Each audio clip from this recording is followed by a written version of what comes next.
When couples are first dating, when they're falling in love, they are experts at creating couple rituals. But after they marry, they start to lose touch. See, after time, many couples have a sense of being emotionally disconnected from each other. Oftentimes, couples abandon and do not replace their courtship rituals, and they settle into serious business of marriage and then parenthood. Loving couples who are thinking about getting married, they cannot even begin to imagine that they will ever stop doing the activities that drew them together in the first place. Yeah, so if you love going out to romantic dinners, you can never imagine you're going to forego those after you get married. They can't fathom giving up the long walks together, the back rubs at night, the love notes to each other, and the simply saying, I love you before you separate for the day. You see, these are the kind of love rituals that turn two people into a couple.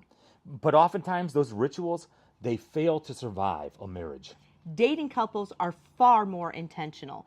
Couples who are falling in love and are considering marriage make a priority of gauging in couple-oriented activities that actually help them to feel close. Yeah, when you're dating, both parties, the relationship is the primary focus.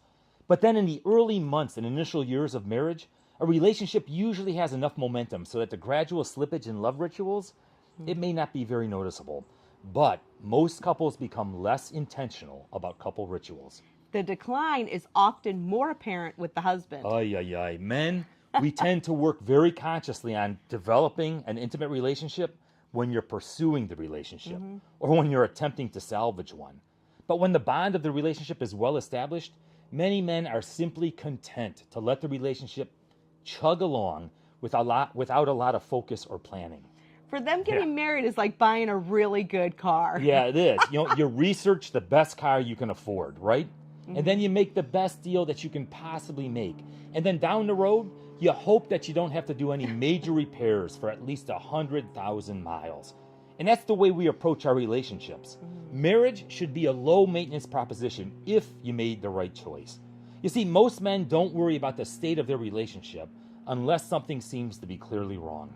Women, on the other hand, tend to see the relationship as requiring more worry and requiring more maintenance. It's common for new wives to become the primary initiators of love rituals for the couple. And the guy is often happy to simply go along for the ride, initiating less and less rituals than he used to. However, the relationship becomes less intentional. And then baby makes 3. Yeah, research tells us that marital satisfaction declines with the introduction of a child, whether that child was planned for or not. You see, family demands increase, and especially for women. Women normally work outside of the home. They take the vast majority of responsibility for housework and for childcare. They're just tired and worn out. And then many couples put their relationship on hold. Just getting enough sleep is a major victory. And when it comes to couple rituals, the wife's leadership slackens because of her preoccupation. It's necessary, right? With parenting. And then both settle into a low-maintenance approach to marriage.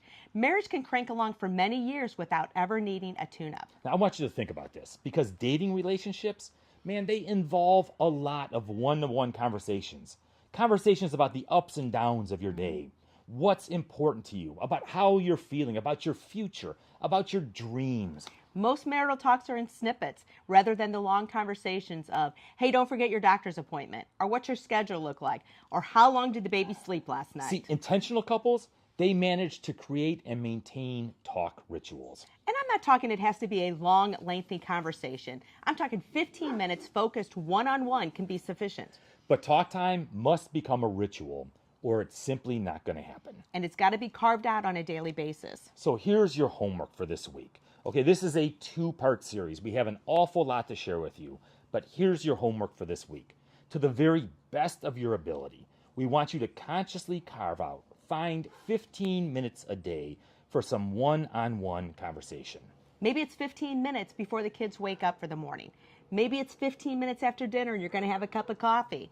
Or maybe it's after the kids go to bed, but you got to find the time. Now, these are not heavy talk times. You're not problem solving. You're not focused on the budget or the credit card bill that month.